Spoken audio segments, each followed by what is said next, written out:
What are some tricks in bed that everyone should know? Change your bed sheets. Having a clean bed sheet really changes the ambience and put your thermostat down a few degrees. If you have a fan on low, even if it's not pointed at you, it can create the kind of noise that prevents you from hearing every little house click and thing happening outside. When it comes to pillows, quality is more important than quantity. Also, don't sleep in your day wear. Tuck the most inaccessible corner first when changing the sheets. Absolutely.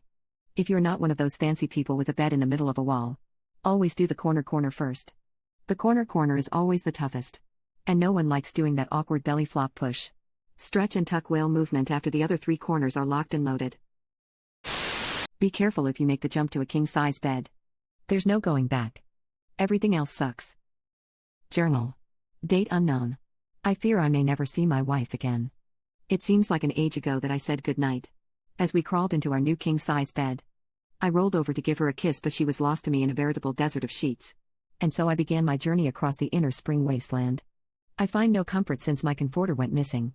I have lost sight of my pillow 2 years hence. And the madness has begun to set in. But this day I find a break in the monotonous journey. I have discovered a lost civilization comprising of the ancestors of our 2 terriers, who have recognized me as some kind of deity. No doubt due to stories passed down through generations. Dear God. How long have I been out here? Searching? They tell me of a legend they call the Great Snorer. They say her rumbling breath can be heard all across these lands when the night is still. I feel like I'm going crazy, but I can almost hear it. Could it be her? Could my journey be at an end?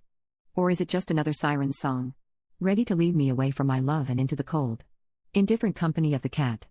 I'm so tired. Nothing you ever do in bed will feel as good as taking a bath and sliding into a fresh set of sheets. Keeps depression at bay. Shave your legs with that bath one time. Seriously. It's like putting it on 11 here and there. Make sure to place torches all around your bed so monsters don't spawn and you can jump into bed right away. Stick 1 foot outside the duvet. Keeps you remarkably cooler. And shows you laugh in the face of monsters. I've only seen this raw power once before. It didn't scare me then. It does now. I recommend putting your phone down at least half an hour before bed to ensure a good night's sleep. Like that's ever gonna happen. Switching the direction you lay in the bed makes it feel like a new bed.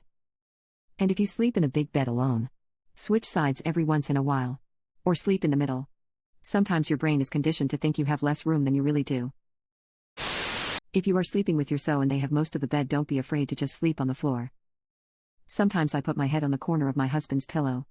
To take it back, he puts his hand on my head to stabilize and quickly yanks the pillow. Somehow we missed the just sleep on the floor stage.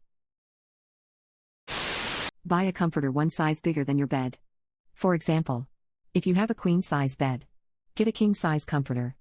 Undefined. Since this was tagged NSFW, don't work from your bed if you're working from home. Separating your workspace from relaxation space will help you be more productive when you're working and disengage from work when you're done. Bold of you to assume I value productivity over comfort.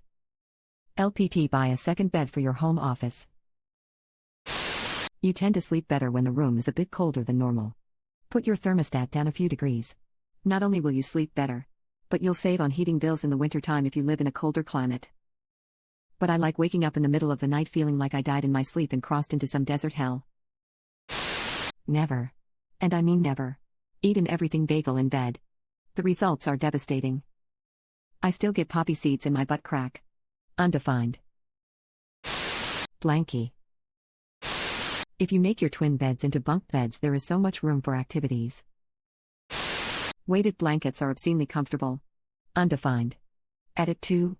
I bought this one except in a 30 pounds king version that doesn't seem to be available from that supplier right now. I'm pretty happy with it. But it was like $200. Don't eat crackers in bed. If you fall backwards onto the bed and lift your legs, you can turn the momentum into a little backwards roll, which looks pretty cool. If you have large thighs and sleep on your side, get a pillow for your knees.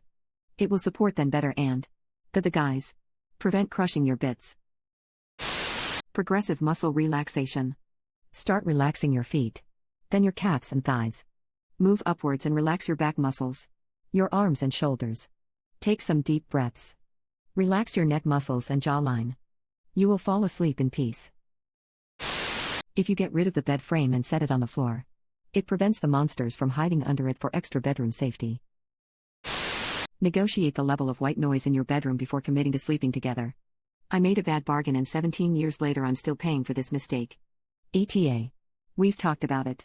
And this is a hill he is willing to die on and I'm not. I love sleeping in the same room more than I hate the fan. Even though I do hate the fan. Compromising on the issues that are more important to your partner is what gets you to 17 years, I guess. The even more ridiculous part is that the dogs that sleep in our room are now trained to like it. So sometimes when he is gone and I try to sleep in silence, the dogs will lay in front of the fan and growl and bark until I turn it on because they like the noise and the wind in their hair. And I am a pushover and turn it on for them because I love my puppers even more than I love silence. Turn the pillow upside down when it's hot. Make sure to cover your whole body with the blanket for extra defense against the darkness.